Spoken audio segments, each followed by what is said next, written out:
اللهم صل على محمد وعلى آل محمد كما صليت على إبراهيم وعلى آل إبراهيم إنك حميد مجيد. اللهم بارك على محمد وعلى آل محمد كما باركت على إبراهيم وعلى آل إبراهيم إنك حميد مجيد. اللهم صل على سيدنا محمد وعلى آل سيدنا محمد وأصحاب سيدنا محمد وبارك وسلم عليهم. إن الحمد لله نحمده ونستعينه ونستغفره ونؤمن به ونتوكل عليه ونعوذ بالله من شرور أنفسنا ومن سيئات أعمالنا. من يهده الله فلا مضل له ومن يضلله فلا هادي له. وأشهد أن لا إله إلا الله وحده لا شريك له وأشهد أن سيدنا ومولانا محمدا عبده ورسوله أرسله بالحق بشيرا ونذيرا وداعيا إلى الله بإذنه وسراجا منيرا. فقد قال الله تبارك وتعالى في الكلام المجيد والفرقان الحميد: فأعوذ بالله من الشيطان الرجيم. بسم الله الرحمن الرحيم. وأنذر عشيرتك الأقربين. صدق الله العظيم وصدق رسوله النبي الكريم ونحن على ذلك لمن الشاهدين والشاكرين والحمد لله رب العالمين. قال النبي صلی اللہ علیہ وسلم: بلغوا عنی ولو آیا، او کما قال علیہ السلام. محترم عزت بزرگوں اور دوستوں اور معزز سامعین کرام، السلام علیکم ورحمۃ اللہ وبرکاتہ. اللہ رب العزت کے بحد فضل، کرم، احسان، شکر رب ذوالجلال نے اس پرفتن دور کے اندر، اس کے گزرے دور کے اندر ہمیں یہ توفیق عطا فرمائی کہ ہم سب اس کی اس پاگار کے اندر حاضر ہوئے. اللہ سے دعا فرمائے اللہ ہماری حاضری کو بے حد قبول فرمائے، ہمارے لیے دنیا کے اندر ہدایت کا اور آخرت کے اندر نجات کا، بخشش کا، مغفرت کا ذریعہ بنا. محترم بزرگوں، جیسا کہ آپ سب اس بات سے بخوبی واقف ہوں گے، گزشتہ کہیں جمعوں سے آپ حضرات کے سامنے مستقل جناب رسول اکرم صلی اللہ علیہ وسلم کی سیرت طیبہ کے عنوان پر گفتگو ہو رہی ہے، جس میں آپ صلی اللہ علیہ وسلم کی ولادت با سعادت، آپ صلی اللہ علیہ وسلم کا بچپن، آپ صلی اللہ علیہ وسلم کا لڑکپن اور آپ صلی اللہ علیہ وسلم کا نکاح حضرت سیدہ خدیجہ الکبریٰ رضی اللہ تعالیٰ عنہ کے ساتھ کیسے ہوا اور آپ صلی اللہ علیہ وسلم کی وفات، اس کا ذکر ہو چکا ہے. آج میں آپ حضرات کے سامنے جناب رسول اکرم صلی اللہ علیہ وسلم کی 13 سالہ مکی زندگی کا تذکرہ کروں گا. آپ سے امید ہے بڑے ہی ذوق و شوق کے ساتھ، بڑی ہی خاموشی کے ساتھ انشاءاللہ بات کو سنیں گے اور عمل کی نیت سے سنیں گے اور انشاءاللہ اپنے دوسرے عزیز و اقارب، اپنے رشتہ دار، اپنے مسلمان بھائیوں تک پہنچانے کی نیت سے سنیں گے. میں نے جو خطبے کے اندر آپ کے سامنے آیت کریمہ تلاوت کی ہے، وَعَنْزِرْ عَشِيرَتَكَ الْأَقْرَبِينَ، اس آیت مبارکہ کے اندر اللہ رب العزت اپنے پیارے حبیب جناب رسول اکرم صلی اللہ علیہ وسلم کی تبلیغی زندگی کا ذکر فرما رہے ہیں. جناب رسول اکرم صلی اللہ علیہ وسلم کی عادت مبارکہ یہ تھی کہ آپ صلی اللہ علیہ وسلم کہیں کہیں دن کا کھانا اور سامان ساتھ لے جاتے اور غار حرا کے اندر وقت گزارتے. غار حرا کے اندر رہ کر آپ صلی اللہ علیہ وسلم اللہ رب العزت کی وحدانیت کی برائی کے اوپر غور و فکر فرماتے. ایک دن آپ صلی اللہ علیہ وسلم غار حرا کے اندر ہیں اور اللہ رب العزت کی عبادت کے اندر مصروف ہے. غار حرا ہی کے اندر موجود ہے. حضرت جبریل علیہ السلام حاضر ہوتے ہیں اور آ کر فرماتے ہیں: اقرا، اے محمد صلی اللہ علیہ وسلم پڑھو، اقرا. آپ صلی اللہ علیہ وسلم جواب میں ارشاد فرماتے ہیں: میں پڑھا ہوا نہیں ہوں. پھر جبریل علیہ السلام فرماتے ہیں: اے پیغمبر پڑھو، اقرا. آپ علیہ السلام فرماتے ہیں: میں پڑھنا نہیں جانتا، میں پڑھا ہوا نہیں ہوں. پھر جبریل علیہ السلام فرماتے ہیں: اے پیغمبر پڑھو، اقرا بسم ربک الذی خلق. آپ علیہ السلام یہی جواب فرماتے: میں پڑھا ہوا نہیں ہوں. اور یاد رکھے اقرا بسم ربک الذی سورہ علق کی پہلی آیت ہے اور یہ قرآن مجید کی سب سے پہلی آیت ہے جو اللہ رب العزت نے اپنے پیارے حبیب صلی اللہ علیہ وسلم کے اوپر نازل فرمائی. قرآن کی پہلی آیت کون سی ہے؟ اقرأ بسم ربک الذی خلق، اور قرآن کی آخری آیت میں بھی آپ کو بتا دوں وہ کون سی ہے۔ یعنی جب قرآن نازل ہوا تو اللہ رب العزت نے سب سے پہلی آیت جو اتاری ہے، نازل فرمائی ہے، وہ آیت ہے اقرأ بسم ربک الذی خلق، اور قرآن کی جو سب سے آخری آیت ہے وہ ہے الیوم اکملت لکم دینکم واتممت علیکم نعمتی ورضیت لکم الاسلام دینا۔ یہ قرآن مجید کی سب سے آخری آیت ہے جو سب سے آخر میں اتری ہے۔ تو چنانچہ جبریل علیہ السلام فرماتے ہیں پڑھو اقرأ، آپ علیہ السلام فرماتے ہیں میں پڑھا ہوا نہیں ہوں۔ ان کی اصرار پر، بار بار اصرار کرنے پر نبی علیہ السلام نے وہی الفاظ دہرائے جو جبریل علیہ السلام غار حرا کے اندر آپ علیہ السلام کو پڑھا رہے تھے، یعنی اقرأ بسم ربک الذی خلق خلق الانسان من علق۔ جب آپ نے یہ آیت پڑھی، یہ آیت پڑھنے کی دیر تھی کہ آپ نبی بن گئے، آپ کے سر کے اوپر نبوت کا تاج رکھ دیا گیا۔ اب اللہ کے کلام کا اثر ہے، وزن ہے، بوجھ ہے۔ جب آپ نے یہ آیت پڑھی تو آپ کے جسم کے اوپر گھبراہٹ سی طاری ہوئی، کپی محسوس ہوئی۔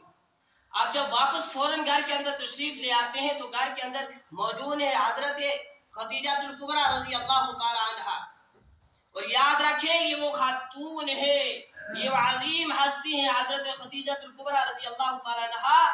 وہ ان کو وہ مقام، وہ مرتبہ حاصل ہے کہ ان کے پاس وہ آنکھ موجود ہے جس آنکھ نے نبی علیہ السلام کو رسول بننے سے، پیغمبر بننے کے بعد، نبی بننے کے بعد سب سے پہلے دیدار کیا ہے۔ اور حضرت خدیجہ الکبریٰ رضی اللہ تعالیٰ عنہ کے پاس وہ کان ہے جس کان نے جناب رسول اکرم صلی اللہ علیہ وسلم کو نبی بننے کے بعد سب سے پہلے ان کی زبان سے قرآن کا لفظ سنا، وہ کان حضرت خدیجہ الکبریٰ کے پاس موجود ہے۔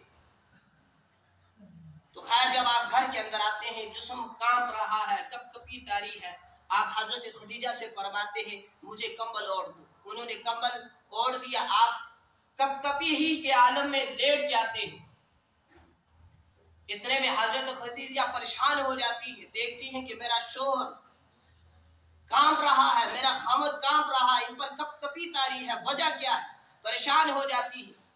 چنانچہ حضرت خدیجہ الکبریٰ رضی اللہ تعالیٰ عنہ اپنے شوہر کو یعنی محمد عربی صلی اللہ علیہ وسلم کو لے کر اپنے چچا زاد بھائی ورقہ بن نوفل کے پاس جاتی ہے جو تورات کا بہت بڑا عالم تھا اور حضرت خدیجہ کا چچا زاد بھائی تھا، رشتہ دار تھا۔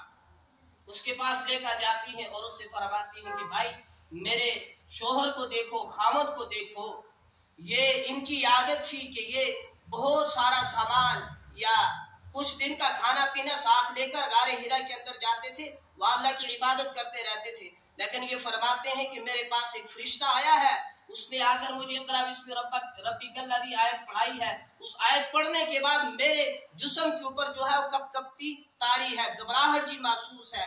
تو یہ کیا وجہ ہے؟ میرے شوہر کا جسم کیوں کانپ رہا ہے؟ ذرا آپ اس کو دیکھیں، اس کو کیا ہوا؟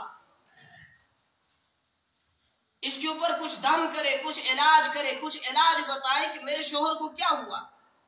ورقہ بن نوفل جس کی عمر علماء نے لکھی ہے 100 سال یا 100 سال سے بھی ظاہر تھی اور بڑھاپے کے عالم میں تھا ورقہ بن نوفل، یہ تورات کا عالم، اور لکھا ہے یہاں تک کہ اس کے یہ جو آبرو تھے، یہ آبرو یہ اس کی آنکھوں کے اوپر لٹک گئی تھی، اتنی عمر اس کی ہو چکی تھی اور بستر کے اوپر پڑا ہوا ہے، بڑھاپا طاری ہے۔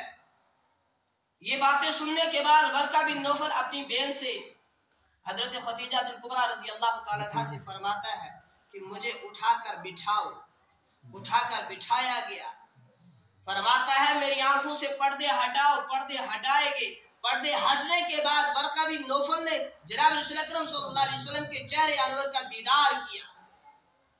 دیدار کرنے کے بعد حضرت خدیجہ الکبریٰ سے ورقہ بن نوفل فرماتا ہے بہن تمہیں مبارک ہو۔ خدیجہ الکبریٰ رضی اللہ تعالیٰ پوچھتی ہے مبارک کس بات کی؟ ورقہ بن نوفل کہتا ہے تمہارا شوہر تو نبی بن چکا ہے، تمہارا شوہر تو پیغمبر بن چکا ہے، رسول بن چکا ہے، اب تم صرف محمد کی بیوی نہیں ہو بلکہ محمد الرسول اللہ صلی اللہ علیہ وسلم کی بیوی ہو۔ اور یہ کہنے کے بعد حضرت خدیجہ کبریٰ سے فرماتا ہے کہ اب تمہاری آنکھیں نبوت والے چہرے کا دیدار کر رہی ہیں، اور یہ کہنے کے بعد ورقہ بن نوفل رونے لگ جاتا ہے۔ خدیجہ کبریٰ پوچھتی ہیں آپ روتے کیوں ہو؟ کہتا ہے میں اس لیے روتا ہوں کہ میں اپنی عمر کا اکثر حصہ گزار چکا ہوں۔ ظاہر سی بات ایک آدمی بڑھاپے کے عالم کے اندر پہنچ چکا ہے تو اکثر حصہ تو عمر کا گزر گیا، اب تھوڑا سا وقت باقی ہے، زیادہ وقت تو گزر چکا ہے۔ تو فرماتا ہے ورقہ بن نوفل کہ میں اپنی عمر کا اکثر حصہ گزار چکا ہوں، میں سوچتا ہوں، میں رو اس لیے رہا ہوں کہ کاش میں اس وقت زندہ ہوں جب یہ اللہ کے پیغام کو عام کرے، اللہ کے توحید کی دعوت دے مکہ کی گلیوں کے اندر، اپنے رسالت کی دعوت دے مکہ کی گلیوں کے اندر۔ اس وقت لوگ اس کو ستائے، اس کو دھکے مار کے گھروں سے نکالے، اس وقت میں مکہ کی گلیوں کے اندر کھڑا ہو کر اس کا ساتھ دیتا، کاش اس وقت میں زندہ ہوں، کاش اس وقت تک اللہ مجھے موت نہ دے، میں اس وقت زندہ ہوں، میں تیرے شوہر کا کھڑے ہو کر ساتھ دیتا، تیرے شوہر کی چوکیداری کرتا، تیرے شوہر کی کیا کرتا، حفاظت کرتا اور ان کا ساتھ دیتا کھڑے ہو کر مکہ کی گلیوں کے اندر جب لوگ اس کو ستاتے۔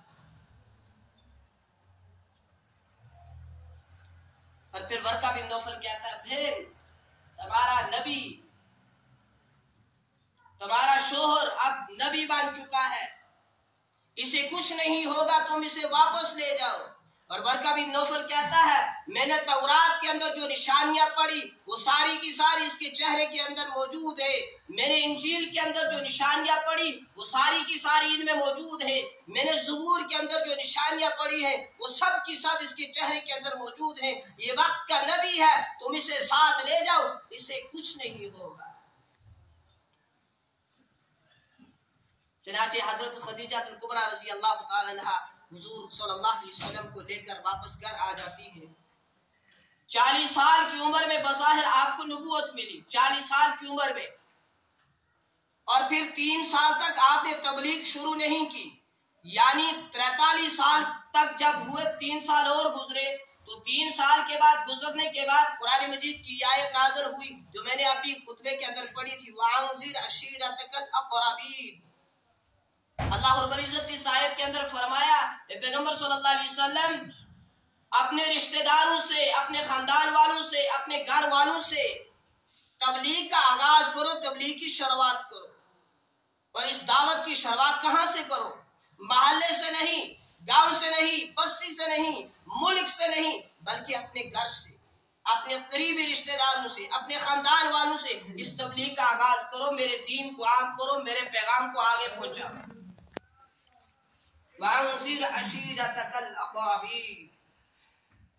پھر آپ صلی اللہ علیہ وسلم نے ان مکہ کے چودھریوں کو، سرداروں کو، جو بڑے بڑے لوگ تھے، ان کو فاران کی چوٹی پر، پہاڑ کی چوٹی پر بلایا، بلانے کے بعد اپنی زندگی کی کتاب کو ان کے سامنے رکھا، اور سامنے رکھنے کے بعد فرمایا لَقَدْ لَبِثْتُ فِيكُمْ عُمَرًا، اے مکہ والو میں نے تمہارے اندر عمر دراز زمانہ گزارا ہے، میں نے تمہارے اندر 40 سے 43 سال کا عرصہ گزارا ہے، بتاؤ هل وجدتمونی صادقا او کاذبا، بتاؤ تم نے محمد کو سچا پایا ہے یا جھوٹا پایا ہے؟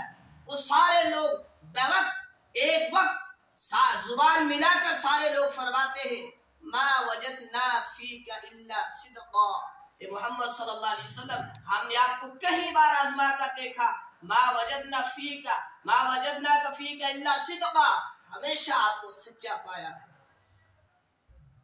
آپ کی صداقت والی چادر کے اوپر کوئی داغ نہیں ہے، آپ کی صداقت والی چادر بے داغ ہے، آپ وہ سچے ہیں، آپ وہ صادق ہیں، آپ وہ امین ہیں، کہ آپ جس گلی سے گزرتے ہیں اس گلی کا چھوٹا بڑا سارے یہی کہتے ہیں دیکھو سچا آ گیا، دیکھو امین آ گیا، دیکھو صادق آ گیا، دیکھو ہمیشہ سچ بولنے والا آدمی آ گیا۔ جو لوگ نبی علیہ السلام پر ایمان نہیں رکھتے تھے وہ لوگ بھی نبی علیہ السلام کو کس لقب سے پکارتے تھے؟ امین اور صادق کے لفظ سے۔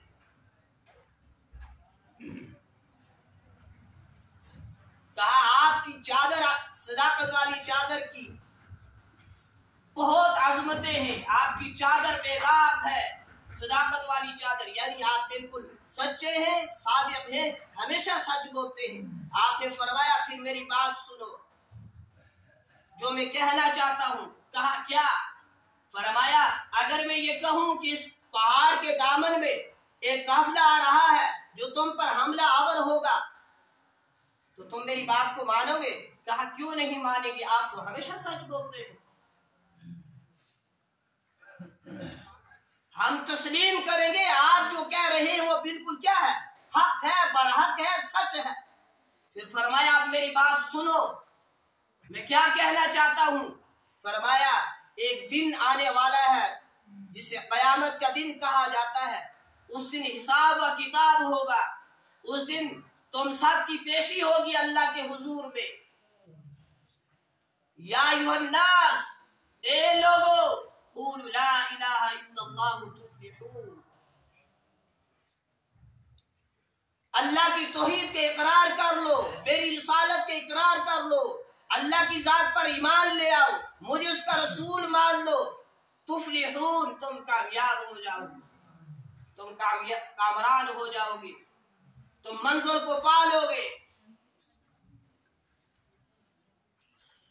نبی علیہ السلام نے جب یہ اعلان کیا انی رسول اللہ الیکم جمیعا، اے لوگو میں کائنات کے اندر ہر انسان کے لیے نبی بنا کر بھیجا گیا ہوں، چاہے وہ مشرق کا رہنے والا ہو یا مغرب کا، جنوب کا رہنے والا ہو یا شمال کا، وہ جہاں کہیں بھی بستا ہے، میں ہر اس انسان کے لیے اللہ کا رسول بن کر آیا ہوں۔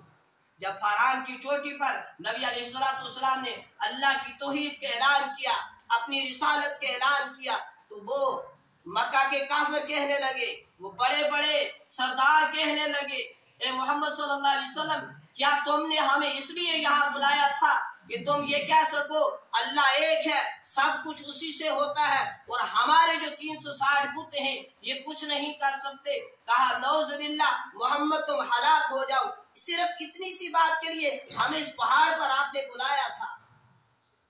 نبی علیہ السلام نے جب توحید کی دعوت دی، اپنی اللہ کی توحید کی دعوت، اپنی رسالت کی دعوت پیش کی، علماء نے لکھا ہے اسی پہاڑ کی چوٹی پر اسی وقت ان ظالموں نے پتھر اٹھا کر نبی علیہ السلام کے چہرے انور پر مارے، نبی علیہ السلام کے چہرے انور سے خون نکلنے لگا۔ یہ دین ایسے نہیں پہنچا ہم تک، اس کے پیچھے بڑی قربانیاں لگی ہیں۔ ہم نے کیا قربان کیا اس کے خاطر؟ اگر کیا ہوتا تو ہماری زندگی سے دین نہ جاتا، اللہ کے احکام نہ چھوٹتے، نبی کے طریقے نہ چھوٹتے، اگر ہمارا کچھ سرمایہ اس دین کے اوپر لگا ہوتا، مگر 0 سے بھی کم % کے اندر بھی ہمارا حصہ، ہمارا سرمایہ، ہماری قربانی اس دین کی خاطر نہیں لگی ہے۔ ہم خون کیا دیں گے دین کے خاطر، جان کی قربانی کیا دیں گے دین کے خاطر؟ ہم سے تو نماز فجر کے وقت نیند قربان نہیں کی جاتی، بلا ہم جان کی قربانی کب دیں گے اس دین کے خاطر؟ جو قوم سو چکی ہو، اپنا وقار کھو چکی ہو کہ مجھے اللہ نے پیدا کس لیے کیا تھا، ان کو بم مارنے کی ضرورت نہیں ہے، وہ مرے ہوئے ہیں۔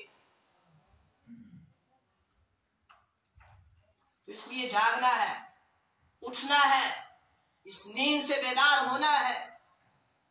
علماء نے لکھا ہے جب نبی علیہ السلام نے اللہ کے دین کی دعوت کی، اعلان کیا فاران کی اس چوٹی پر، اسی وقت لوگوں نے وہیں سے پتھر اٹھا کر نبی علیہ السلام کو مارنے شروع، اس چہرے کو خون آلود کر دیا جس چہرے کی قرآن کے اندر اللہ رب العزت قسم فرماتا ہے وَالضُّحَىٰ وَاللَّيْلِ إِذَا سَجَىٰ مَا وَدَّعَكَ رَبُّكَ وَمَا قَلَىٰ، اس چہرے کو زخمی کر دیا ان ظالموں نے جس چہرے کو پیغمبر صلی اللہ علیہ وسلم دیکھ کر عرش پر گئے تھے۔ اس دین کی خاطر بہت کچھ لگا ہے بزرگوں، بہت کچھ، جس کی مثال ہم پیش نہیں کر سکتے۔ جرم کیا ہے؟ نعوذ باللہ کوئی جرم کیا تھا، اللہ کے ہونے کا لوگوں کو کہا تھا کہ اللہ ہی سے سب کچھ ہوتا ہے، میں اس کا رسول ہوں، لوگوں نے اس کے بدلے میں پتھر مارنے شروع کیے، اور نبی علیہ السلام فرمایا کرتے تھے جتنا اس دین کی خاطر مجھے ستایا گیا ہے اتنا کسی نبی کو ستایا نہیں گیا ہے۔ کاش ہم اس طائف کی وادیوں کے اندر جا سکتے اور اس منظر کو دیکھ سکتے کہ یہاں ہمارے نبی کے ساتھ ان ظالموں نے کیا سلوک کیا۔ کاش وہ منظر پھر ہماری آنکھوں کے سامنے آ سکتا۔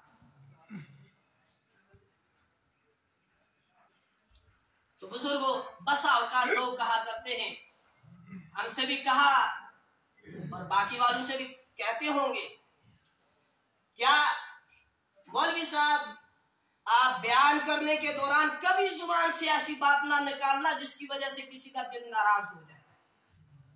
آپ یہ ذرا خیال رکھنا، بیان کے دوران کوئی ایسی بات زبان سے نہ نکالنا جس سے سننے والے کا دل ٹوٹ جائے۔ میرا آپ سے سوال ہے، جس وقت نبی علیہ السلام نے حران کی چوٹی پر ان لوگوں سے کہا تھا، مکہ کے سرداروں سے کہا تھا، ان قریشوں سے کہا تھا، تمہارے یہ 360 بت کچھ نہیں کر سکتے، مجھے بتاؤ ان سننے والوں کا دل خوش ہوا تھا یا ناراض؟ کیوں ایسا؟ ناراض ہوا تھا؟ دکھا تھا یا نہیں دکھا تھا؟ دکھا تھا، یقیناً آپ کہیں گے دکھا تھا۔ دل دکھتا ہے یا خوش ہوتا ہے؟ اسلام کے اندر اس چیز کی اہمیت نہیں ہے۔ اسلام کا یہ سبق ہے، یہ درس ہے، جو حق بات ہے، جو سچ بات ہے منہ پر کہہ دو، پھر کوئی خوش ہوتا ہے یا ناراض ہوتا ہے وہ اور بات ہے دل دکھانے کی۔ ہاں، جب ایک پڑوسی کو کبھی دوسرے پڑوسی کی طرف سے تکلیف پہنچے نا، وہ اپنی زبان کے اوپر تالا لگا لے، میں اپنی زبان سے ایسا بول نہ نکالوں، میرا پڑوسی ناراض ہو جائے گا، اس کا دل ٹوٹ جائے گا۔ وہاں ہمیں یہ فلسفہ یاد کیوں نہیں رہتا؟ ہاں، کبھی ہمارے کسی کو کوئی مار ڈالے تو ہم اسے معاف کر دینا، اسے کچھ نہ کہے نا۔ ہمارے کسی عزیز کو، رشتہ دار کو کوئی گالی دے دے، وہاں ہم اسے معاف کر دینا، واپس اس کو گالی نہ دینا، واپس اس کو جواب نہ دینا کہ اس کا دل دکھ جائے گا۔ یہ فلسفے وہ لوگ کہنے والے اپنے پاس ہی رکھے، جو حق بات ہے، جو سچ بات ہے، اس کو منہ پر کہنا ہے۔ پھر کوئی ناراض ہوتا ہے 100 بار ہو جائے، خوش ہوتا ہے تو 100 بار ہو جائے، اس کی فکر نہیں کرنی۔ تو بزرگوں میں کہہ رہا تھا، اس دین کی خاطر بڑی قربانیاں لگی ہیں، بڑی جدوجہد ہوئی ہے اس دین کے خاطر، بڑی محنتیں ہوئی ہیں اس دین کے خاطر۔ ہمارے پاس اس محنت کے بعد، اس جدوجہد کے بعد، اس کوشش کے بعد، اس قربانیوں کے بعد دین پہنچا ہے۔ آج ہماری زندگی کے اندر نبی کے طریقے اس لیے نہیں رہے، اللہ کے احکام ہماری زندگی سے اس لیے نکلتے جا رہے ہیں، اس کی پرواہ نہیں ہے، دس سے مست نہیں ہے۔ اس کی وجہ یہی ہے، ہم نے اس دین کی خاطر کبھی کوئی قربانی نہیں دی، کبھی کوئی اپنا سرمایہ پیش نہیں کیا ہے۔ اس لیے بزرگوں، ہر معاملے کے اندر نرمی برداشت کی جا سکتی ہے، دین کے معاملے میں کوئی نرمی برداشت کرنے کی صورت ہی نہیں ہے، لیکن اللہ حفاظت فرمائے، کبھی دین کے اوپر آنچ آئے جائے اور سننے والا کہے جی میں جواب نہیں دوں گا، اس کا دل ناراض ہو جائے گا، یہ میرے اچھے اخلاق ہے کہ میں اس کو درگزر کر رہا ہوں، یہ اخلاق نہیں ہے، یہ منافقت ہے، یہ ایمان کے کمزور ہونے کا کیا ہے؟ اس کا اندیشہ ہے کہ اس کا ایمان کمزور ہے، کہ دین کے اوپر آنچ آ رہی ہے، یہ کچھ نہیں کر رہا، یہ کہتا ہے درگزر کر دو، نرمی اختیار کرو، اچھے اخلاق سے پیش آؤ، تو یہ اچھے اخلاق نہیں ہے، یہ منافقت ہے، یہ ایمان کمزور ہونے کی علامت ہے۔ ایمان کا پہلا تقاضا یہ تھا، جب تم برائی ہوتے ہوئے دیکھو ہاتھ سے روکو، ہاتھ سے۔ اس کا مطلب کیا تھا؟ ہاتھ سے اسے روکو، روک دو اس برائی سے، اسے منع کرو، اسے ہاتھ سے روک دو۔ اگر یہ کیفیت بھی نہیں ہے ایمان کی تو ایمان کا دوسرا درجہ یہ ہے، پھر اس کو زبان سے روکو۔ زبان سے روکنے کا مطلب اس کو گالیاں نہ دو، بلکہ وہ جو کام کر رہا ہے وہ اگر برا کام ہے تو اس برے کام کے کرنے کے بعد اس پر کیا کیا وعیدیں آئی ہیں قرآن حدیث کے اندر، وہ وعیدیں اس کو پیش کرو کہ یہ کام برا ہے۔ اگر یہ دوسرا درجہ بھی نہیں ہو سکتا تو پھر آخری درجہ یہ ہے، اور بہت کم درجہ یہ ہے کہ پھر اس کو اس کام کے ساتھ دل سے نفرت کی جائے کہ یہ کام گندا ہے، کرنے والا گندا نہیں ہے بلکہ کام گندا ہے۔ مریض کے ساتھ نفرت نہیں کی جاتی، اس کے مرض کا علاج کیا جاتا ہے،